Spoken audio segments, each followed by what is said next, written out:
know how I do.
Amounts of rifling.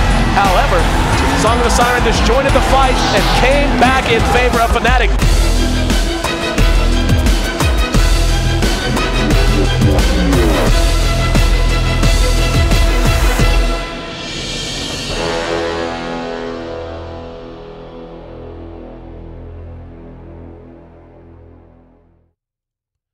And we're back. Game number 3 of our lone best of 3 of the day. We're down to the last few series of the Western Division, and teams jockeying for position, and in the case of SNA, just looking for a way in. We had 2 teams drop out, leaving us only 6 overall.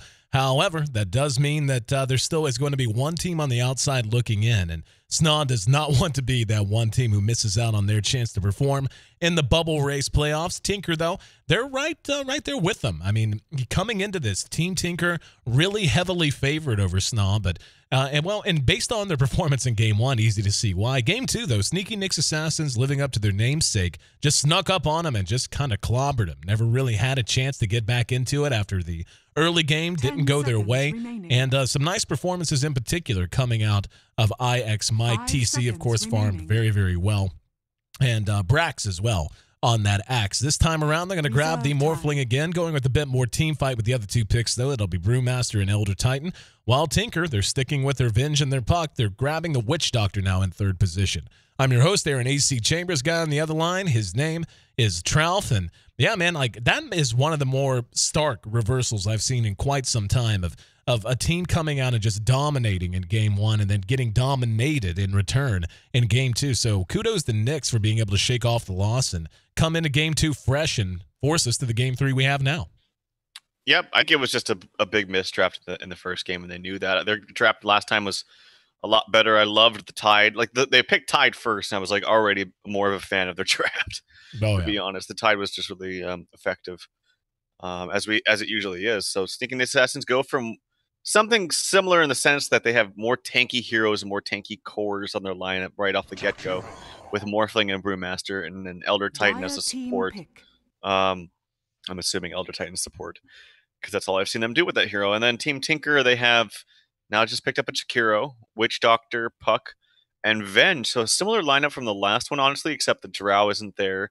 But they have a lot of ranged heroes and not very tanky heroes, except for maybe the Chikiro. But even then, he's an intelligence tanky hero, so it's kind of deceptive in how tanky he can really be. 10 seconds remaining. Yeah, with SNA, I'm kind of preferring their draft so far. I mean, we've yet to see the final piece fall into place for Tinker, and maybe they've got something special planned there. But based on what we saw, they ran a Rise mid in Game 2, and he really underperformed there. They're going to go ahead and go with the duo mid approach again, grabbing up the Lich pick. It was Fluff and the Morphling that went mid last time, so that'll free up the safe lane for the Brew. Elder Titan could go off lane as well, depending on how they wanted to fill their this last slot for themselves. But for Tinker, we don't know if that's going to be a core Chikiro. One would imagine it's going to be. It's the only way it really makes a ton of sense. If you want to run him in the off lane, then you're looking to pick your carry with your last pick. But you make an excellent point. I mean, Chikiro is tanky by his own standard, by the standard of heroes that tend to play from a support role. Even if he's played core, he just has good strength gain, and he does tend to be pretty survivable. You do have a slippery puck, and you do have the heal from Witch Doctor to keep people up and fighting in close fights. But they're very much kind of locked into how they have to engage. We've yet to see. I mean, it's just going to be very easy for SNA to turn a fight around. If you have a good Earth Splitter, if you have a good split, if you have Morphling, like we saw TC do phenomenal in Game 2, just being in the right place at the right time, not giving up deaths, coming into the back of fights to clean up, tallying kills, and never really setting himself off a farm. So unless they've got something really brilliant planned here in their last position, I'm inclined to agree. I think SNA's got a good draft again this time, maybe better. Yeah, I think they're just going to try to pick up some really hard carry here. Like the carries being banned out from SNA are anti-mage, things like Naga for the last one. I'm thinking something like a Spectre. Like I think just a big hard carry that would be effective against Dusa. Dusa, yeah, exactly. Dusa could work. Spectre's kind of scary against Morphling in the sense that if you replicate with Radiance, you can actually do a lot of damage. And in that sense, almost the Naga ban wasn't even maybe worth it for that reason alone. Of course, Naga is still very, very annoying. It's not something you particularly want to deal with if you don't have to, if you're any team, honestly. But yeah, I'm expecting, as you mentioned, Dusa could be an option.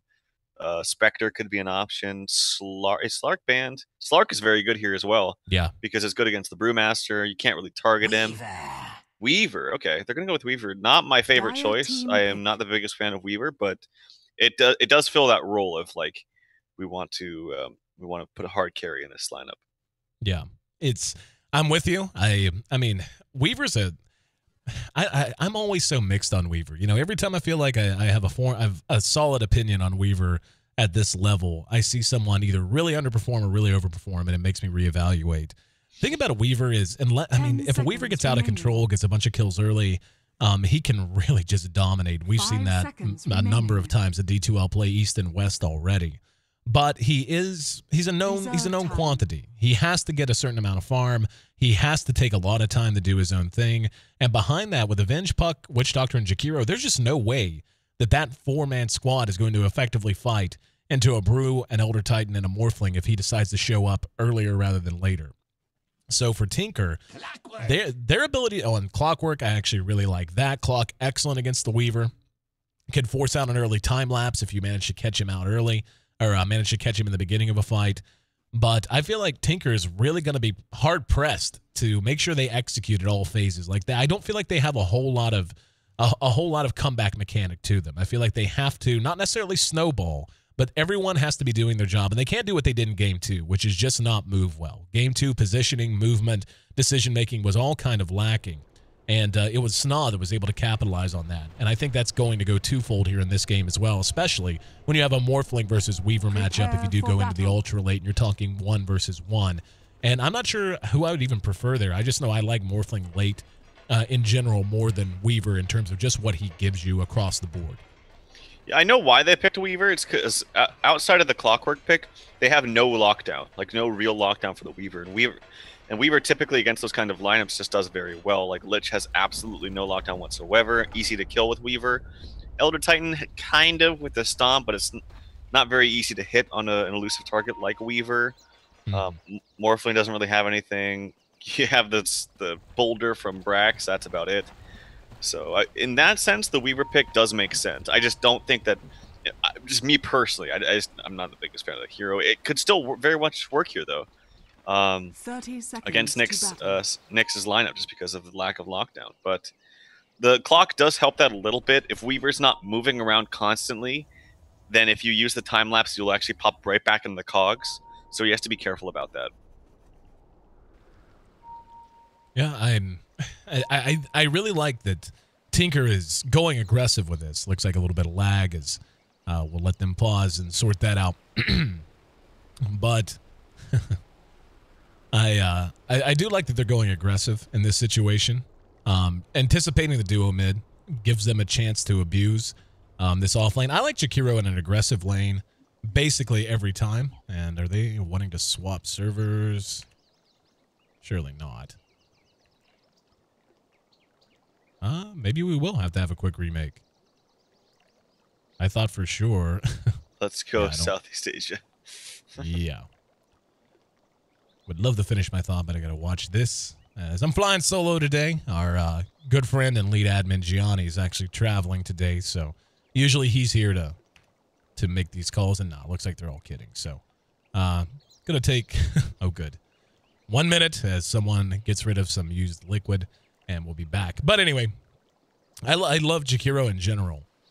Running aggressive like this, especially with a hero like a Witch Doctor who's going to give you that sustain, just because it's the option of just going, well, let's just control the lane, let's pull it back, let's keep it under our own tower. You can get punished very easily with that, with Liquid Fire. Liquid Fire just melts early tier 1s, and it doesn't take long. It only takes a handful of waves of consistent Liquid Fire spam if you are maxing it, as I'm sure EGM will be doing, as you pretty much always see that now.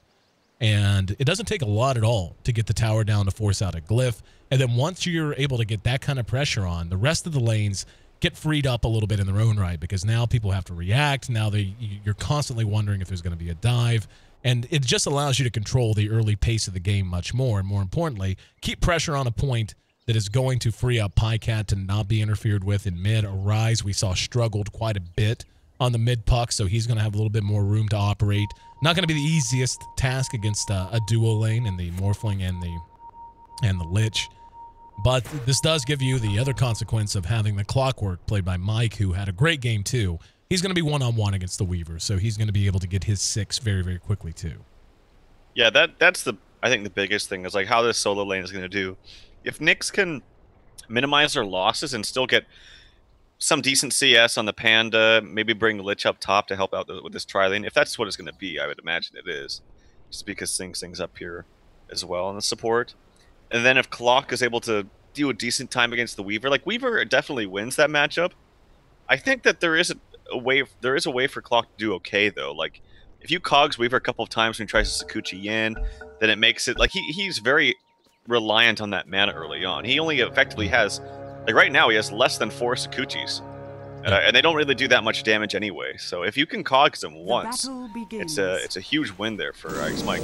Well, he just does it actually right there. Puts a dent in the mana. And I think he was trying to make sure he got the rune as well. Pycat did manage to snag himself the bounty. Pycat has been pulled 3 tangos, has 4 of his own and a Wraith Band, so regen, at least on the health side of things, not going to be the issue. Mike's just continuing to hang around here. And that's a DD picked up by the Witch Doctor as Bulba comes on in. It's getting pinged by Fluff, so they know he's there. And it's going to start out as duel versus duel. And up atop, that means it's going to be a solo lane Brax. And first point in the Liquid Fire, EGM going to be able to wear him out. Little standoff bottom rune, I don't know if you saw it, was pretty funny. Oh, Pycat yeah. And Mike just doing. It's like, I don't know, there's probably a name for it, you know it better than you. The baseball thing when the runner keeps going back and forth and back and forth. Oh, the rundown? Yeah, yeah. Is that what it's called? I don't even know. Yeah, whenever you get caught between bases. Sure, yeah, that's exactly what happened. It's getting caught in a rundown. I like this look out of Tinker running Bulba. I mean, the double damage helps, but just starting him out here in mid and not letting TC just have his way to begin with. Yep. But that did definitely favor IX Mike, because Pycat missed a couple CS as a result. Mike is up to even CS. Oh, he tries to get the cogs when Sakuchis and not able to get it. Nice idea. But at the very least, these level 1 Sakuchis are not effective from Weaver. Like, it does crappy damage. It does the same. It costs the same amount of mana from level 1 as it does for level 4. So that's kind of a small win there for IX Mike. So you can see Tinker continuing to be very effective up here at top. EGM staying back and farming safely while his 2 supports play right in their face, mess up the pools, and so on and so forth. Has left a Rise now, alone here in mid again. He's going to, hope for a better start. It wasn't horrendous in game 2, but certainly nowhere near where he wants to be. I mean, he was doubled up by the Morphling and CS by about 6-7 minutes in. Never really had a chance to come up or catch up. Had a very late blink. 2-minute rune does spawn. It is Bulba grabbing himself a haste, and the Clockwork gets himself a bounty. And let's see. Yep, there's going to be the cast as Bulba comes in just to be disruptive and give Arise a little bit more space. Down and bottom, Pycat and Mike playing right in each other's face. Mike's got 8 CS, actually, and he's looking quite good. I mean, it's not quite as much as the 11 of Pycat, but that's got a very nice start for a Clock. And up atop, Brax is very low. Are they going to be able to catch him? Yeah, there's a cast. It's not going to get any bounces. They are going to be able to clean him up, though, and Bulba gets the first blood. So Brax playing a little too cavalier with his health, got caught and got punished. Yep, nice job by Team Tinker. And able to make use of this very aggressive tri-lane. At the very least, Brax is going to get some CS here, get level 3. They really need level 2 on Whitebeard, like really, really badly. He's actually getting hit by the slow creep there. But once he gets to the stomp, it's a lot harder to actually dive heroes like Brax in this lane, so he needs that. I'm wondering why he's not trying to lead some experience. He actually gets the pole off, but he's taking a lot of damage from the casks and the neutral creeps. Not even sure if this pole will connect. It barely gets... Okay, it gets 2 creeps, 3 creeps actually. But he really needs level 2 up here. And this top lane continues to be a mess. Down at bottom, Pycat still farming well. 19 CS, 12 from Mike. And in mid, Arise once again, just being bullied. Only has 6 CS. He started out looking a little bit better, but TC up to 15, so more than doubling him at just 3 or 4 minutes in. And they may need to get some relief on him. They may need to dedicate some resources to trying to pressure TC. They don't want to find themselves in the same situation they were last time, where Arise was just very late to a blink, and TC was farming big items very quickly. I think you were very correct, though, in talking about how once Mike hits 6, he can kind of just gank easily. Like, the supports up top are going to be in a very vulnerable position. They're going to be very low level and very easy to gank. Like, you get a hook on any of them. Any of them. No, they can't get away. They have no ways to escape the cogs. So I think you're right about that. Once Mike hits 6, and since he's doing not too badly up in this bottom lane against these, actually putting some damage into Pycat. Pycat has, oh, he has a 10 stick charge, though, so he should be fine. Yep. Mike taking a little bit of extra damage. We'll go ahead and salve himself up. Level 5.5, and we'll see how quickly he wants to get active. I mean, this could be a situation where he just values extra levels a little bit more early on. He has max rocket flare, 1 point into cogs, 1 into battery assault, so looking for a little bit more burst. And I wonder about that, actually. I mean, if you're talking about going ganking against heroes like Vinge, like the Witch Doctor, like the Jakiro even, that are easier to take care of. I understand you want to... It's a little easier to CS. You can harass other lanes with it, but battery assault early on, putting 2 or 3 points into it before 6, that's actually an unbelievable amount of damage you can output. And if you max it very quickly, it's almost a guaranteed kill every time you catch a support with a hook regardless. Where, oh, that's a very nice cast. It actually got Brax and not Whitebeard. Whitebeard's dead anyway. 1 auto attack. And Brax hit with the magic missile to follow. He'll take a little bit of harassment, but another kill for this top lane. And Team Tinker got to be happy with the way this is going. Look at these. Look at this mess of creeps as they actually manage to. And Weaver actually gets a solo kill onto Mike this time. So Mike, who looked good in that lane, gives 1 up, and that's not good. Very close. Pycat able to still get out of there. Mike might even, if Pycat stays for the next wave, he might even just TP bottom. Actually, Pycat's going to get this bottom rune. Nope, this is actually going to get covered by TC. Very, very good heads up. Because if that was like a regen or something, that's massive. So Pycat's just going to have to TP home, I think. Yep, he is. And Mike TP's bottom, which is good for Team Tinker, because now that means freed up space for top. They know that he's not going to gank in that lane, and they can play the same way that they've been playing the previous 6 minutes. Yep. Haste rune spotted, and will be given to Arise for his bottle. Actually gonna give Sing a little nip before he bottles it up. But it's 6.5 minutes in, taking a look at the overall gold efficiency, we can see, even though mid is definitely going TC's way, 3 extra kills and a little bit more efficiency in other lanes equals a 1,200-ish gold lead for Team Tinker. And it looks like they are going to smoke and make their way up towards top now. Up at top, speaking of, EGM by himself got caught with a stomp, gets off an ice path that got 2. And don't know that it'll be enough. Oh, it is. Stick charges. Now the cask is there. Brax got caught. Brax isn't 6, by the way. Whitebeard's dead for sure. Even the Satyr getting in on the mix. Tried to deny himself running towards that camp. But the ice path misses again. It was a really nice play from EGM. Good pressure, or a good decision under pressure. Through the ice path, got them both, bought just enough time for the heal from Bulba to get there and make it 4 to zip. The stack is so huge under them. It's like a 4 stack. I don't even know if it was intentionally stacked every single time. I think they were just constantly trying to pull it to the side and just happened to stack every time. Yep. So now they got this stack to work with. And isn't it? Oh my god, this is so much gold for them. But it's just going to come over here and maybe snipe out 1 or 2, or at least some experience. But that's a very good surge of gold there for EGM. And here comes the hook. Mike TP'd in, got EGM with it. Has no mana, and he's dead. Finally, we see Nyx make their way onto the board after coming over to grab some of the big creeps from that camp. And that's what we were talking about. That's what they got to get out of Mike. This Clockwork pick has to do more than just try to account for the Weaver. They have to get work done. Manages to cog in a rise, throws the orb, and not going to jaunt to it. Instead, just staying around back. Does have his haste rune he was using there. And he will go ahead and head elsewhere. So this top tier 1, honestly, is in better shape than I would have thought it would have been. We saw Tinker really applying a lot of pressure there, but they didn't get too many liquid fire blasts onto the tower. And I feel like they could have had it a bit lower than it is right now. 42 CS is number 1 on the board for TC. And he's got his treads in his bottle, so looking good there. Pycat is at 40 right behind him. Has got Aquila with a bottle as well. We'll see what his next item is going to be. After treads anyways, he just picks that up. The Brew needs 6. He should be 6 by now. Yeah, hell, he's almost level 7. Blink, gonna be huge for Gravis. Yep. And a ward behind the tower. Wonder if this is spotted out because Sing Sing's right on top of an enemy ward right now as we speak. He's still only level 3 though. He's about to hit ding level 4, but that's still a very low level Vengeful Spirit. And EGM though, despite him dying there, as I mentioned, did get those stacks. And he's actually very, very close to his Yules. He's going to have that in just about 500 gold or so.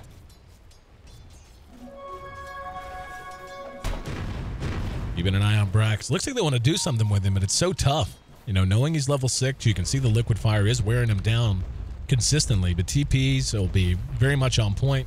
And there you go, EGM. Tossing the liquid fire onto the tower now. Just look how quickly it melts the tower. Like, I feel like if they had made that a bit more of a priority, they could have this near dead by now. Up at top, we do see 3 have joined up from Tinker and 2 more. Whitebeard and Fluff making their way over from SNA, so it could be another engagement. Brax still stands his blink, still split. White to good ability. Yep, wow. That's aggressive. And they're just going to try to clear out. Yules, not Yules, but the Storm aspect catches Bulba. Bulba going to turn and try to buy some time. Hook actually does connect from Mike. Manages to grab Sing Sing. There's the macro pyre, and Mike should end up dead here. There's a good chain frost, though.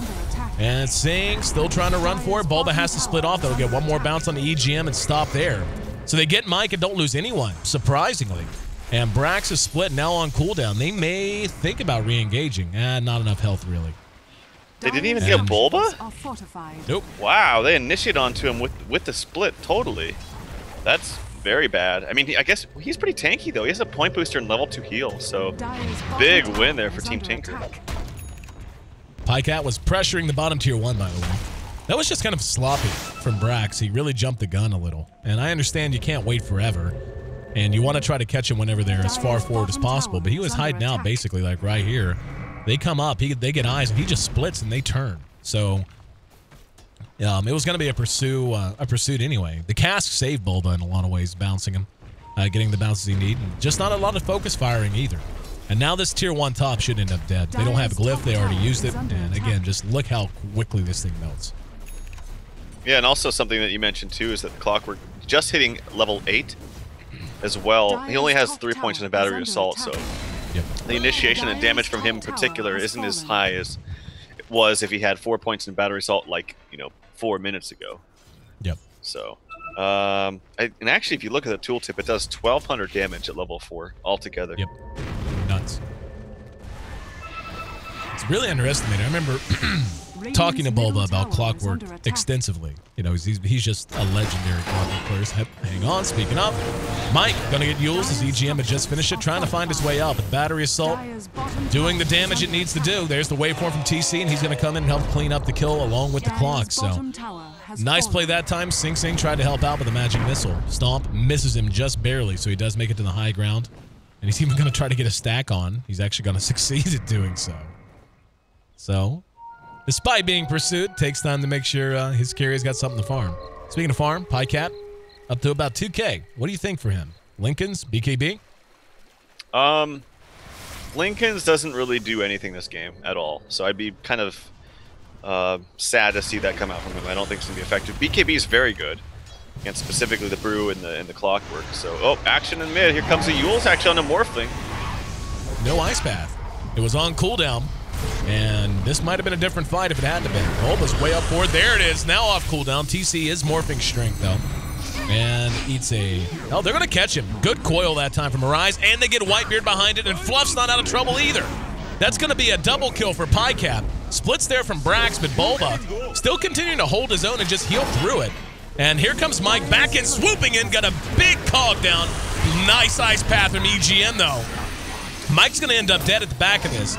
Really well-managed fight by Tinker. They do end up losing Bulba, but that's on the way to a PyCat triple kill, who now suddenly has jumped himself to 3,200 gold. And they're just really punishing Brax. Brax on the brew is not getting the work done he needs with his splits. Arise getting in the way now as EGM will be able to scurry to safety. PyCat continuing to play very aggressive. Needs to be a little careful here. There's an ice path that catches Brax. Sing Sing, no mana for a magic missile. And just look at this. Just continuing to peck away at him right outside of it. Sing Sing goes right behind the tower. There's the stomp. Doesn't catch anything or anyone. TC back up, and now Sing Sing may have overstepped himself a bit, yeah. Odd place for him to be. Two-man ice path is there, but no follow. There's a cast. That's going to get at least a couple of bounces.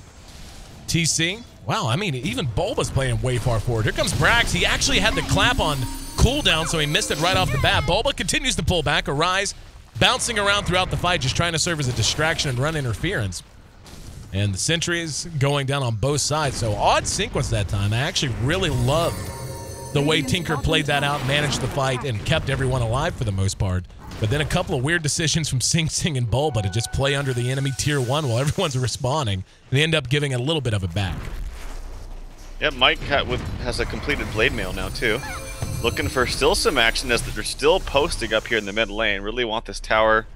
They can dwindle it down, as you mentioned, with Liquid Fire. Stomp coming off, it's going to be off the mark.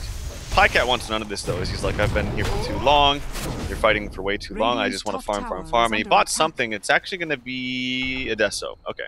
So we have our question answered with a Deso pickup here for him, which I think is fine.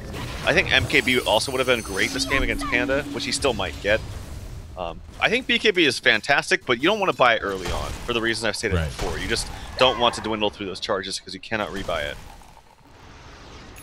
Mike getting into position for a hook, and there it is. Got EGM, Brax got caught in the middle of it, and the Death Ward was there, but an Earth Splitter's on the point. And now Sing Sing gonna die to a Chain Frost. Bulba not in much better shape, being pursued and knocked down by Mike behind his own tier 1, and they just hung way too long there in mid. Like, that was just really good patience from Nyx.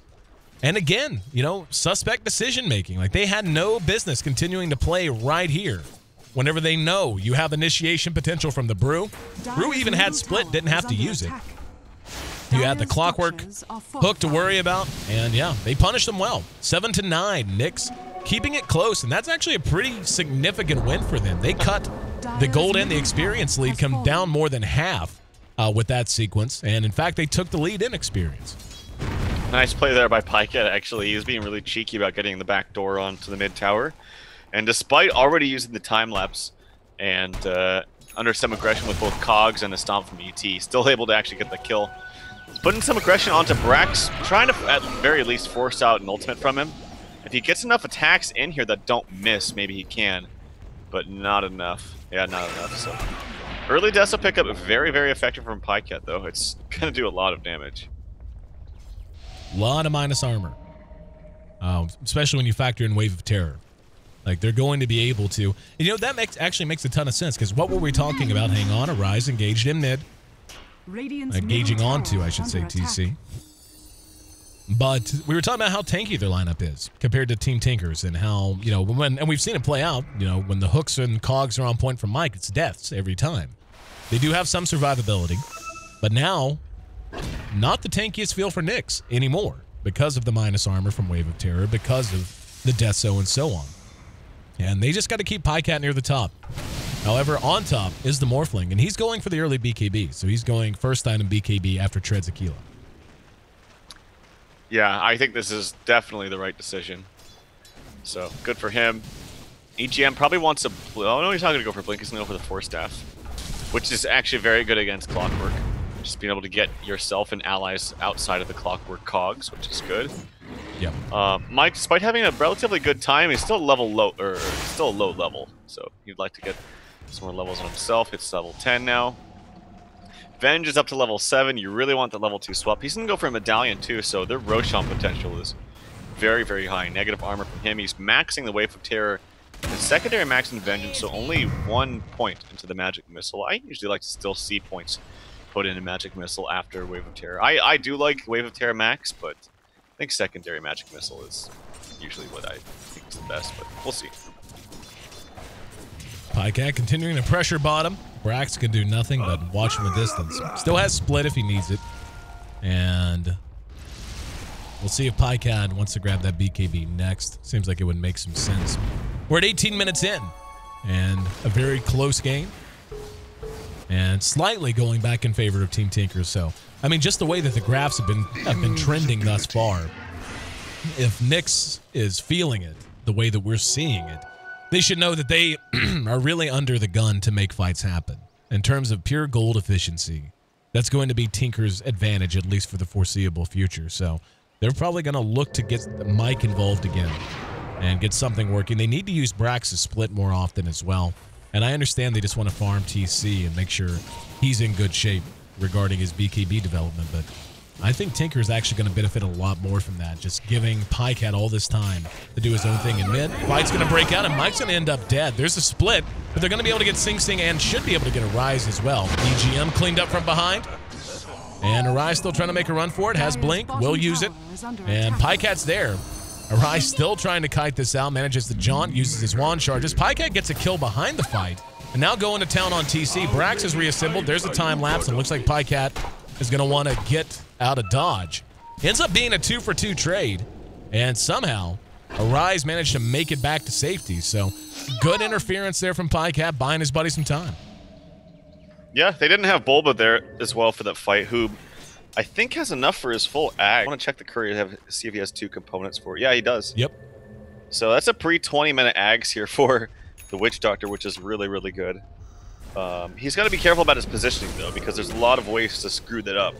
The clock is the '1, and I could just go on, but you can just see that the list is there. Brax silenced, and can they kill him quickly enough? He splits on cooldown. Here comes Mike, actually hooks onto Brax, gets the cogs down, and good play from him. They make it a Rise. There's an Ice Path, barely misses, trying to anticipate Brax's blink spot, but Mike there to bail his buddy out. And EGM's going to end up dead if he overperceives this. Ice Path uphill, and Whitebeard's right there. Another set of cogs go down. And he's going to force staff all the way up. Very aggressive from him. Didn't have help on the way, though, in Pycat and Sing Sing, but going uphill into the dark like that, always a risky proposition. So they don't get Brax and they lose their puck. Well played by Nyx, and especially well played by Mike on this clock, who came in and basically just ran nothing but search and rescue.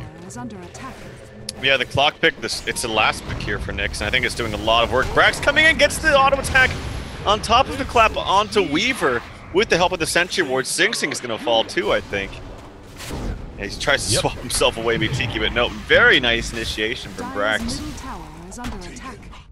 Every time it looks like Tinker's beginning to get things together a little bit, they end up giving up a lot. And Nyx, to their credit, is capitalizing. Any kind of poor decision, any kind of bad positioning. And we're down to basically an even game, man. In fact, the experience is beginning to heavily favor Nyx Assassins. And I don't feel any sense of momentum from Team Tinker, even though it seemed like they should have been right on point with it. There's an Ice Path. Here comes the real Brax. Gets the clap. EGM caught with the stomp as well. Arise, though, there with the silence. There's a beautiful Death Ward, but Adaptive Strike knocks Bulba out of the channel. Split does go off from Brax. They didn't lose anyone, though they lost a lot of health. And Bulba's coming down to a harsh LZ. Mike drops the cogs just to make sure no one could re-engage and try to buy him time. That's a double kill for TC's Morphling. And the last 120 seconds or so have been pure disaster for Team Tinker, as what lead they had built has just vanished in front of their eyes. And Nyx has got to be high-fiving on the way back to the fountain now. I mean, this has been a wonderful sequence for them. And the Vlad's up on Brax. Mike looking quite good, has a Force Staff on the way, not far from it.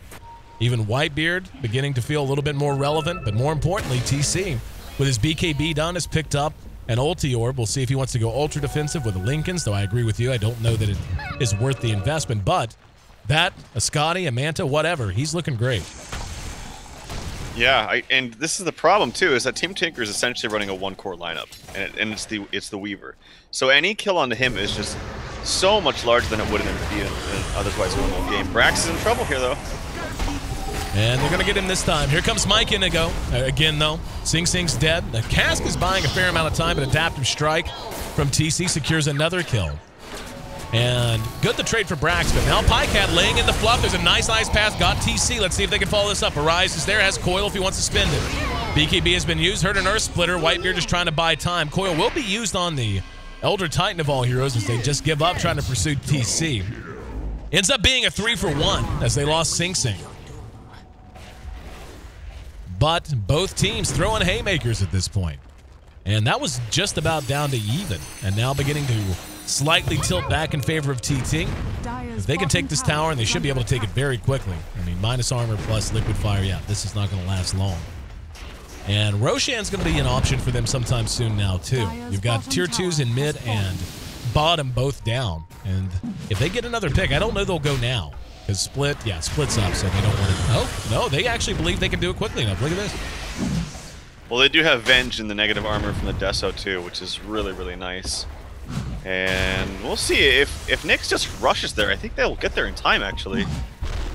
Yeah, and they are. Yeah, it's not going to be in time, so they can actually. The scary thing is Team Tinker kind of has to stay around, otherwise the Roche is going to get taken. Yep. Oh my god! Wow. Arise sent to bed, and there was a hook. Did he just hook in the back of somebody? I didn't hear it. Hit there it is. Okay. Thought he was coming from the opposite angle, but yeah, they're going to take this Roshan. This is what I was talking about. I'm surprised they even tried this. Everyone was coming back up. Nyx was in a much better position to fight as they were all coming back with full health. And just another bad decision from Team Tinker. And they are in real danger of losing control of this match because Pycat, as farmed as he is not keeping pace with the Morphling the way he wants to. If you look at the net worth, you can see they're just about even. And Pycat's actually a little bit ahead.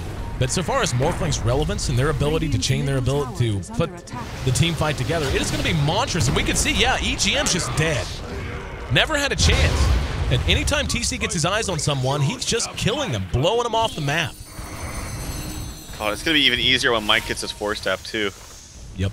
Weaver coming around from the backside, but still not able to find anything. Brax jumps in, has a split ready to go if he wants it, which he probably should pop. Is trying to lay in the TC, gets the coil off. TC trying to morph. There's the hook.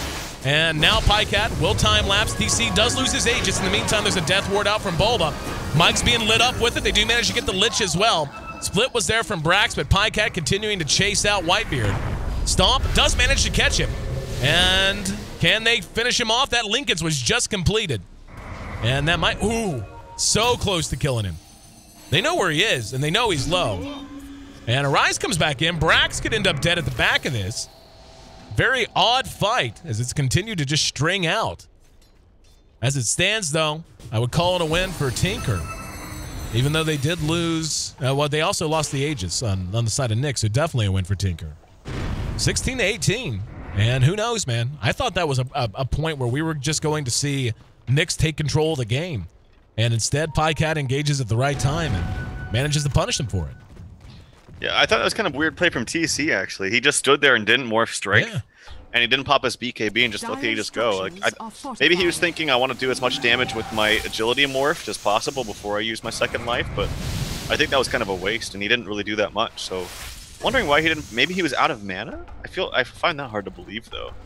So, kind of an interesting play. At the very least, use your BKB, but maybe he just felt the fight was done. But if that was the case, why wouldn't he morph strength? I don't know. Kind of a weird play from TC, actually. Brax is split once again, not super effective either. And they're not getting near the mileage they need to out of it. TT going to pressure, top tier 1. And looks like Mike wants a fight. He's going to get eyes on Sing Sing. Oh, he's just going to hook right in the lane. EGM once again out front. Mike did not cogs, and they actually got silenced before he could. There's an Earth Splitter. Brax is going to be on Sing Sing, and Sing Sing swaps to buy some time, but that's all he buys, other than a fresh casket. As they do, there's a Chain Frost on the EGM. Does a little bit of damage, no bounce. Ice Path catches Fluff as well. But Brax and TC there to help clean up, and Arise better hustle. He is low health, and yeah. And this is just like, again, it's haymaker for haymaker. Team Tinker lands a solid punch, and they rush to try to follow it up. They get hit in the mouth. Nyx does the same thing, rinse and repeat. They are going to get a tier 1 from this, though. Radiant's top tower has fallen. God, the damage they take with this aura on is just ridiculous. The ET aura, it's only level 2 as well. That's just crazy. Every single time I see the aura on top of them, and like even just the waveform coming in from Morphling, it's just the damage output's insane.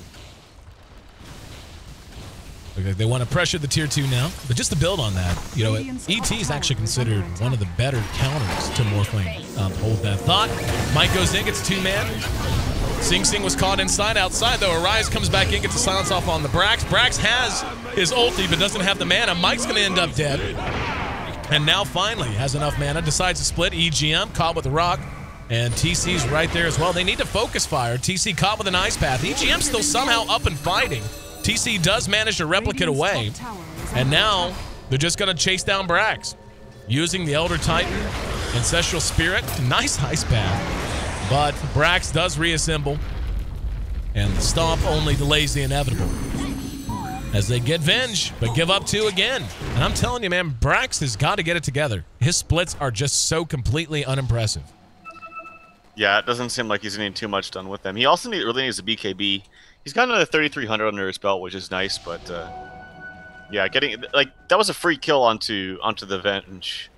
Split or not, so you'd expect him to get the split and be more effective onto a hero like, say, Witch Doctor, or even the Jakiro or something like that. But I was looking over what Morphling was doing. I see an ET ulti coming out. Fluff and stuff taking a lot of damage from Arise, actually. Might even fall here. Oh, hook! Mike once again there to help his buddy out. Force Staff's into safety. Might end up giving his body in return, though. Force Staff deployed. There's a swap. And unfortunately, that's not the right call for Mike to make. As heroic and as fun as it was to watch, giving up your clockwork instead of your lich, usually not something you want to do. He didn't need to force staff him. He already saved him with the ultimate. So the puck was going to be stunned, and Lich could have just walked away, and he could have used his force for himself.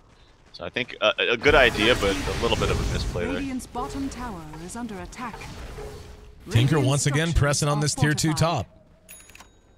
And yeah, I mean, it's an EKG in terms of the graphs. Bottom tower has fallen. Very much an even game. They are going to be able to melt this tower quickly, so if they want to try to contest it, they have to go now. Brax has split, goes in, gets the clap. Pycat has his Lincoln's popped. Very nice ice path, got TC as well as Brax behind it.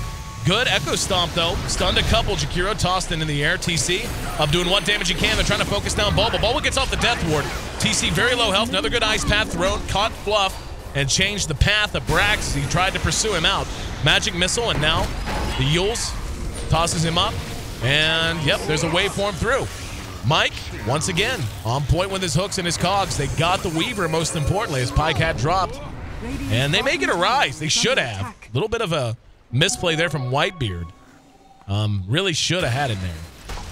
Either way, they give 2 right on back. And it's basically the last 5 minutes of this game have just been both teams walking up and down this top lane and killing each other. That's all we've seen. Yeah, if they can coordinate a little bit better with just kills on Weaver. Like if, for instance, if Mike can find the Weaver and Weaver hasn't walked like around far enough from one position, then like I said, the cogs will keep him in there long enough, even through the time lapse, where the time lapse will just pop him right back in the cogs. And if, like I'm saying this because if Weaver dies, I don't think the Team Taker can really fight that much. He is like the majority of their damage and majority of their sustainability in fights.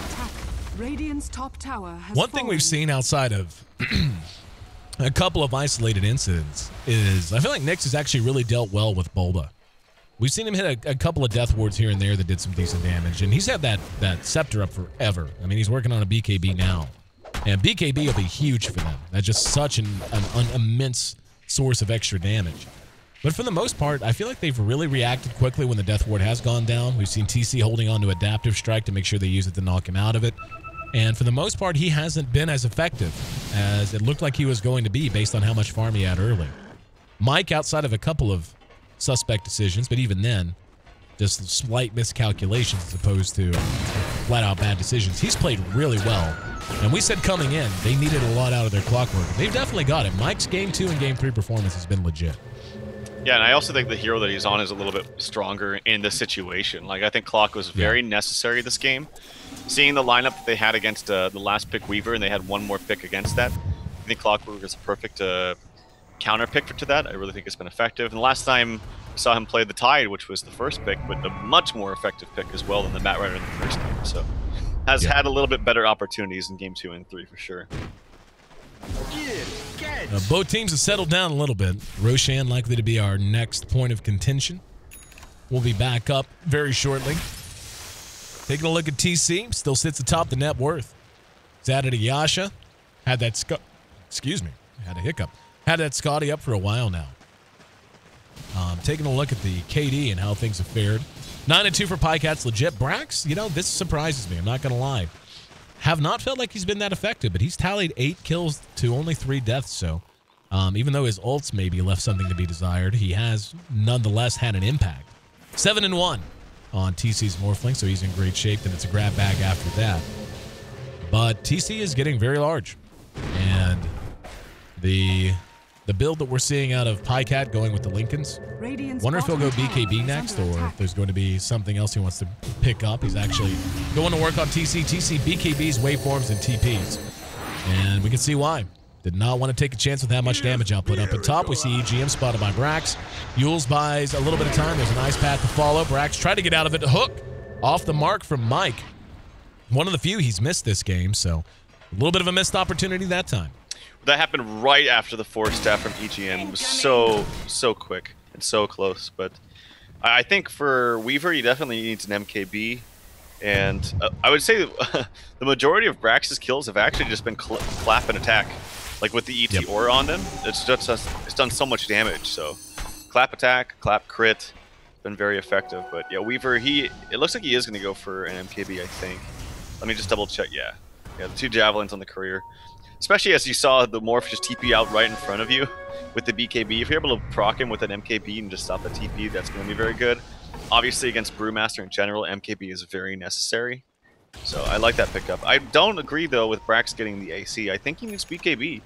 He has the full AC, which is nice, but I don't know. I think like if he gets caught, and there are definitely ways to get him caught with the puck coil, the only thing that can save him is a very nice clockwork hook. But if it's not perfect, I think that there's a potential for him to die without getting his ulti off, but we'll see. If he's able to get his ulti off, it's not a big deal. It's way better, but BKB just adds that kind of lifeline, that insurance policy that you can always get your ulti off. It seems like he hasn't had that much trouble with it, though. Only 3 deaths. I mean, compare that to Mike, who has been much more razzle-dazzle in his impact on the game, but has nonetheless died 7 times in comparison to his 4 kills. I mean, it's, you know, KD certainly not the primary metric to measure someone's performance, but thus far, it doesn't look like Brax really has felt the need to get a BKB or something like that. Roshan up and spotted, was spotted by a rocket shot a while ago. And this is going to be free. This is dying very quickly. And even if they reacted right this second and ran there, they would get there too late. So this is going to be another Aegis for TC. We'll see if he's a little bit more guarded with this one. And if he's willing to hang on to it a little bit longer instead of giving it away. In mid engagement, as we saw Mike catching Sing Sing. And there's going to be a swap and a rise. That's actually a really nice play. Swap through his orb and jaunted as soon as he was swapped. So well played. Completed MKB here up for Weaver, so hitting like a truck right now. Lincoln's popped by, I'm assuming, the Yules. Yeah, the Yules up from Whitebeard. So they do have ways of dealing with that. And just the sheer auto attack damage from Morphling, too, with the EG Aura on is going to really make that Lincoln's not feel too effective. But it's still somewhat good here, this game. It's not the best, but it's still okay. Well, let's see. I would think right now Nyx should be looking to break their back. You know, Pycat's still a big question mark, and he is hitting very hard, as you mentioned. MKB Deso is legit, and that's before you factor in the other sources of negative armor they're going to have. But TC isn't exactly punching above his weight here. Manta, Scotting, and 2,800 gold to go with it. And just look at him fire away just on creeps. In mid, Brax and Pycat going toe-to-toe. And actually, they got an Echo Stomp onto him, but nobody around to really respond so that he will make it away. There's a nice stack here on the Ancients. I wonder if they spot this out and do this. Will get spotted out if they try, though, because of the ward here from the Radiant side. Here comes Mike, though, looking for a pickoff. TC was engaging, just heard the hook. Didn't hear where it went. And looks like he shoot it into somebody's back. Yeah, onto the lich. SNA trying to pick a fight down mid.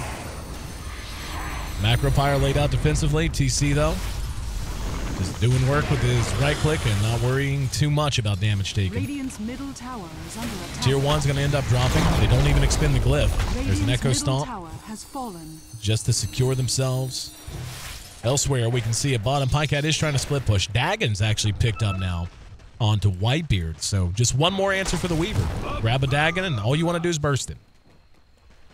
Yeah, it's also another Lincoln's canceller. So he can maybe Dagon, and then... actually, it's pretty good, because he can Dagon, cancel the Lincolns, then Yules him, and then combo up with Stomp to put himself in a position to where Nyx can capitalize on it. So if that's his thinking, I actually don't think it's too bad. But at the same time, if that's his thinking, I think Force Staff would have been a little bit better to not only cancel the Lincolns, but to also just keep you, yourself, and other teammates out of harm's way.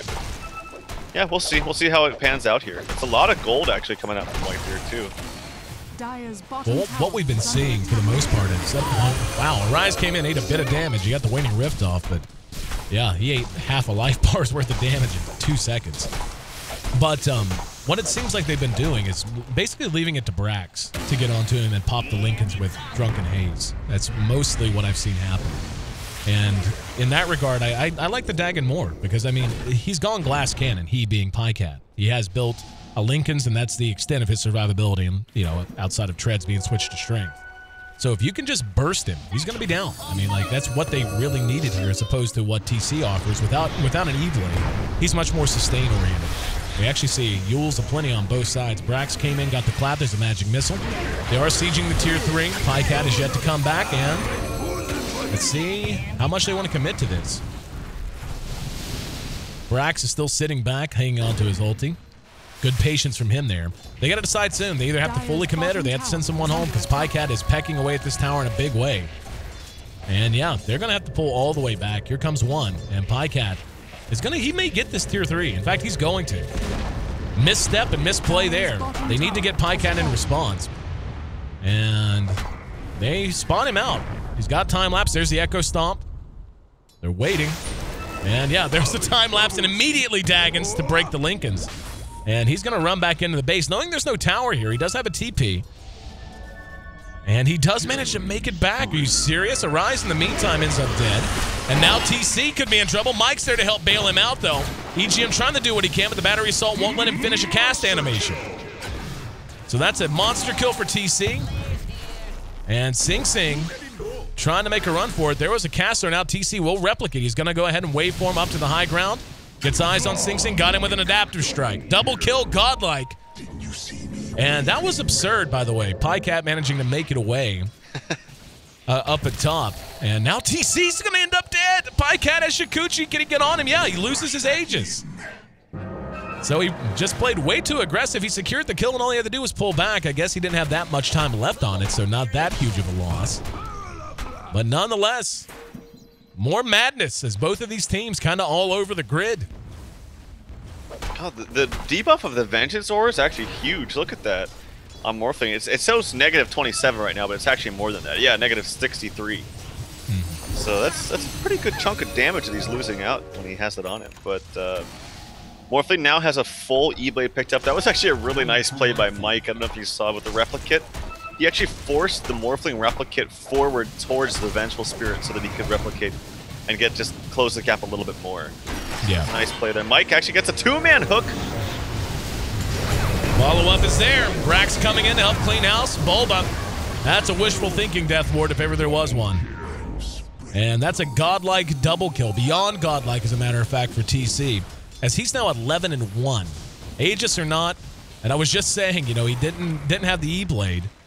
So he was more sustain-oriented, but now Pycat has to be very careful. He's up against an immense amount of burst between the Dagon on Whitebeard and TC with the E-Blade. Brax doesn't have his ulti, used it, still 70 seconds on. Just look at that. Bursted EGM for half his health bar there. Brax may end up dead here. So, yep, he will. Coil expended wisely, and that should be enough to force TC to replicate away, and he does. 22-27, though. Tier 3 ends up being denied, so 2 Tier 3s are down, but both teams still with their racks remaining standing. I still think Brew really needs a BKB. Like, for the reason that if you blink in and just clap, you have to immediately use the splitter, otherwise you just die, and you can't threaten them with anything else. But if you have a BKB, you blink in, you clap, he does a lot of damage with that ET aura on. And it gives him 10 seconds, if he wants it, to make them move around, to make them cast spells that don't do anything, just kind of waste their time and make them have their positioning kind of hindered a little bit. So I'm wondering if he gets that, or if maybe he goes for just like pure aura, like a Shiva's or something like that. Looking at their team, they don't have one yet, so that might be the next item for him, but I still think BKB is good. Sheepstick picked up for EGM, so that's a really good lockdown tool for both the Morphling and the Panda. Yep. Arise has one as well. And those two being able to hex and to start the follow-up. I mean, the Weaver is going to be susceptible. He's got 5,300 gold, and we'll see if he wants to grab just a flat BKB next or if he's got something else in mind.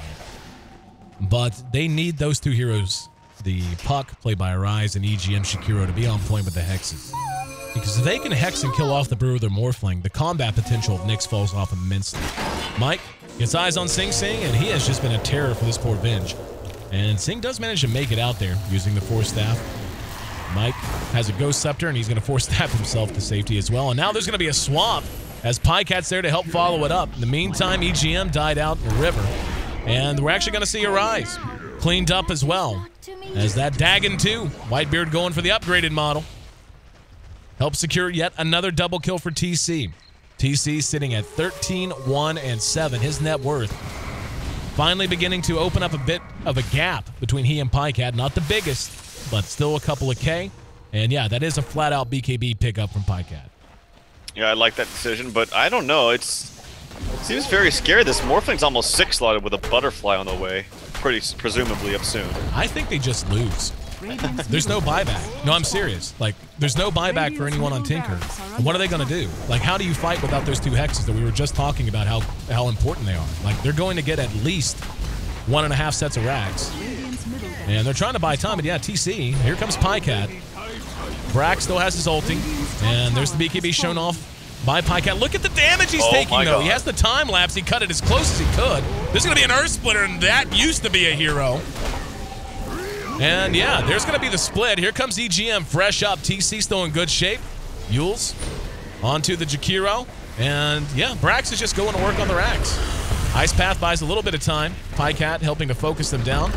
Earth Panda comes in, cleans up the last little bit of health on the melee racks. And yep, Brax, look at this. Just blows Arise to pieces.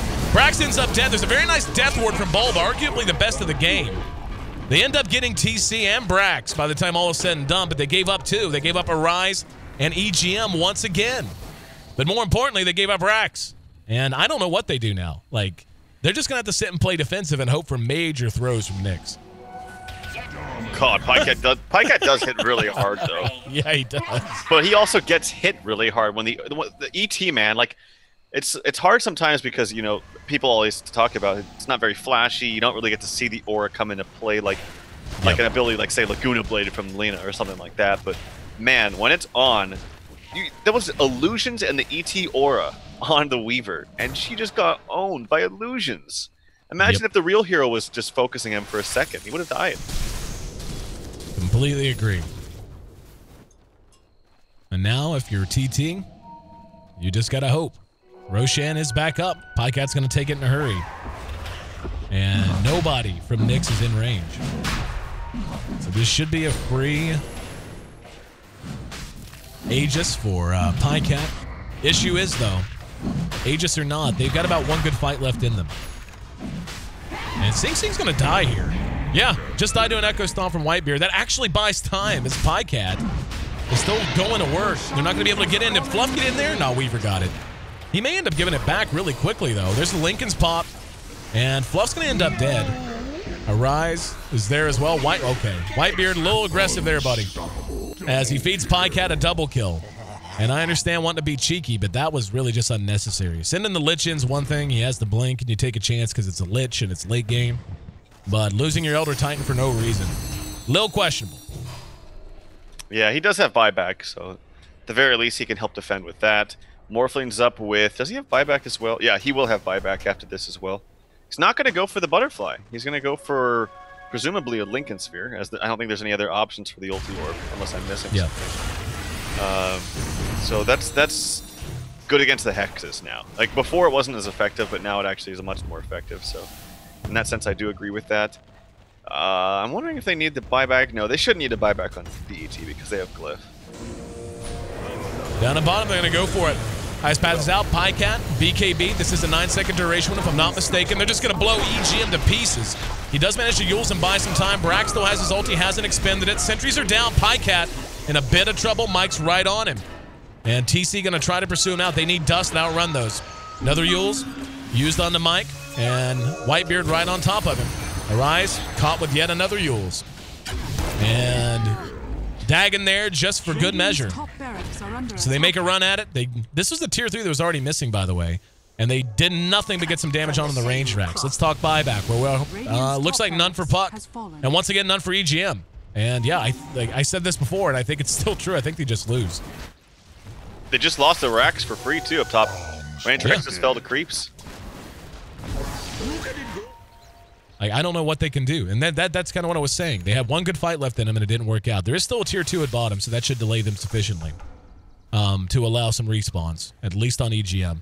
Pycat does pick up a butterfly, so a little bit more of a complicated matter for TC to get damage done to him, but it's going to be megas before long, unless they really pull out a big win here. Well, they have to be very, very aggressive now. Like, they can't afford to just let Nyx wait for the other lanes to push in. Like, as soon as the puck is up, they have to go. They might even have to go without the puck, honestly, because they need the Aegis to be used and they need to transfer. Oh, he actually just he puts his boots down, so no treads for Weaver. I think this is a good decision by Pycat. All right, Brax up front. Brax eating a lot of damage. Here's that Hex coming into play. Bulba uses his BKB. That's actually very preemptive from him.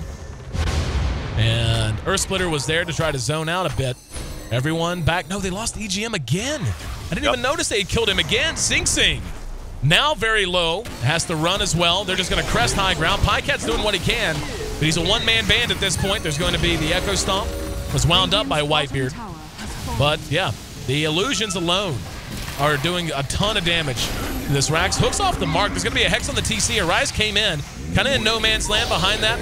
See Mike just looking for a target. Pycat's right-clicking as best as he can, but it's not enough.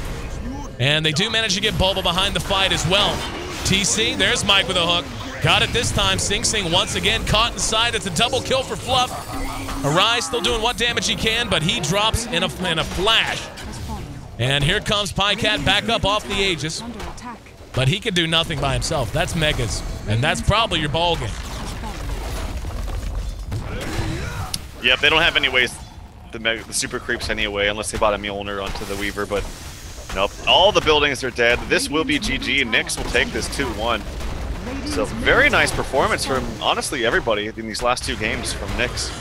Surprising, and without a doubt an upset. You can make no mistake about it. This is a hell of a win from Nyx Assassins. And very well earned and very well deserved. I mean, based on game 1 alone, man, this looked to just be a raffle stomp. I mean, we're talking like one of the worst games I have seen for anyone, for any team in Western plays this year. And they bounce back, get a game 2 win, and game 3 took it to the wire, took it to 51 minutes, just south of that number. But they get the job done, and that's going to put Nyx right in the thick of things for the playoff race. They do still have 1 match left. And that's going to be against Evil Geniuses. So looking ahead to that, that'll be on Tuesday. So a couple of days from now. But for now, GG, well played.